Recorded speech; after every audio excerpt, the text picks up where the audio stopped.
You should definitely use RAW format and never use JPEG. This is common advice from photographers. Is it the best advice though? No, not in my opinion, and I'll tell you why in this video. There are many videos out there explaining the technical differences between the two, but in this video, I'll be focusing on the practical part, the implications and uses of each file format so that you can decide which one is best to use in your circumstances and for your needs. And as always, with applications specifically to wildlife photography. At the end of the video, I'll tell you about a newer option which might be the answer for you. Hi everyone, I'm Danielle. I'm a professional wildlife photography instructor in Africa, from Africa, and I design and lead photo safaris for photographers of all skill levels.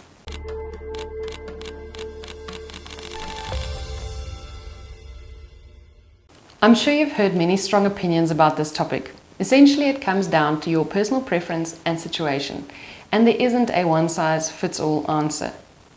Let's do a quick recap on the difference between RAW and JPEG. As I mentioned, I'm not going to get super technical, I'm going to get super practical instead. But the recap is necessary in order to get to the good stuff. RAW files are exactly that, raw. They're uncompressed, unprocessed files that keep all the original information that gets collected on your sensor. All the original data is available. JPEGs are compressed files, meaning some of the image data is discarded by the camera. JPEGs are edited in camera automatically. For example, sharpening, contrast, noise reduction is done by the camera. And it's really good at it. You'll see JPEGs looking better than RAWs when you look at them straight out of camera. Remember that the playback image that you see on your camera's back screen is a JPEG, even if you are in RAW only format. Because RAW files keep all the original information, you have more flexibility in post-processing, allowing you to adjust exposure, white balance, and colors without degrading the image quality. The editing potential is quite limited in JPEGs. Then there's white balance and dynamic range. In RAWs, white balance can be fully adjusted later, but in JPEGs, white balance is pretty set, which means that color corrections are quite limited in editing. Not impossible, but you can't fix or adjust the color as well as you can with a RAW image. JPEGs have a lower dynamic range, keeping less detail in highlights and shadows, which makes it difficult to recover those details in areas where RAWs have a higher dynamic range, which means better highlight and shadow recovery. For these reasons I've just mentioned, RAW files are obviously much larger than JPEG files. Right, maybe that quick recap wasn't that quick, but we're all set for the application now. By the way, don't forget to subscribe to the channel if you want to stay informed on topics like this one. Now I'll help you to decide which format is best for you by posing a few questions to you. First question, do you want to or do you have the time to edit the photos that you take? This is simple. If you don't want to edit your photos, use JPEG. Remember, RAWs do need editing because they're unsharpened, without contrast and all of that, and probably look worse than what you saw with your eyes. What do you want to do with your photos? Social media, sending them by phone, or prints and portfolio work? If you're a hobbyist taking photos for fun and all you want to do is WhatsApp them to your family, then JPEG is just fine. If you're planning to sell them as fine art prints or use them for any other large format purposes, RAW is the way to go. RAW is all about retaining details, fine feather textures, fur, patterns, etc. Are you planning to become a more serious photographer? This is another important question. You know how beginner's luck goes. Your first photo ever of a leopard is your best, but you were in JPEG small and 5 years later a bank wants to print your photo huge on their wall.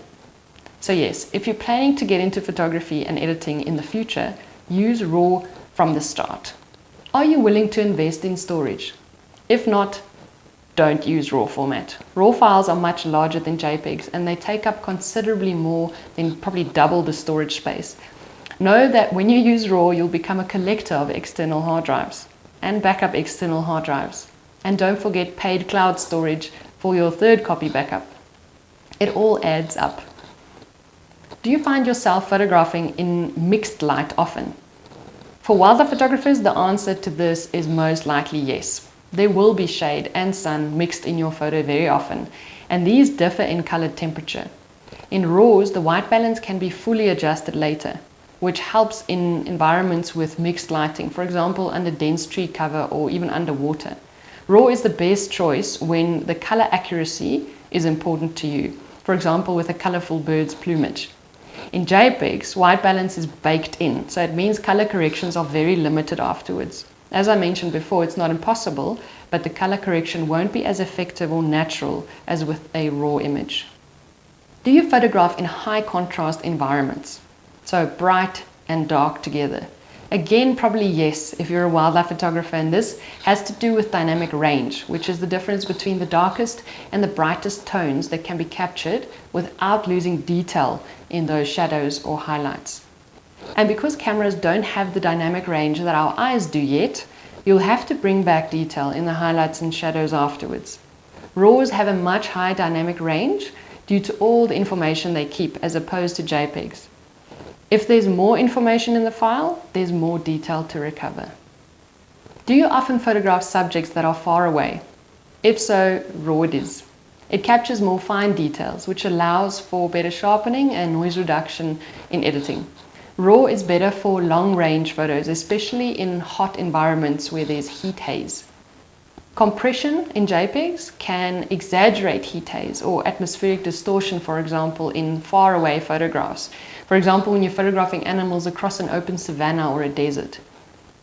Do you often end up at a high ISO? RAW allows for better manual noise reduction, but with JPEGs, the camera applies built-in noise reduction, and that means that fine details are often a bit softened by the camera. The denoise AI feature in Lightroom is really great, but it doesn't work on JPEGs at the moment. That's something that might change in future, but keep that in mind. Do you need to fix your photos often in editing because you mixed up the settings in camera? If you're not confident that you'll nail your settings out in the field and you feel you need to rely heavily on editing for now, RAW will be the one for you. Do you like to edit one photo in various different styles? For example, a black and white print, a contrasty color version for social media, or a sepia version for an exhibition. In that case, RAW is the answer. As I said before, more detail, more options.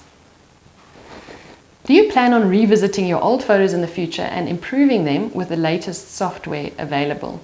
Funnily enough, I've come across a few photographers who are so disappointed that they deleted photos years ago that they thought were unsalvageable.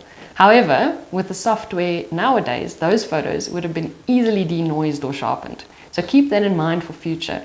The software will work well on RAWs in future, but not so much on JPEGs. Now I know what you've been itching to say. You use both RAW and JPEG in the camera to be safe. I personally prefer not doing this because it doubles the data load and it slows down the buffer considerably, obviously depending on your gear.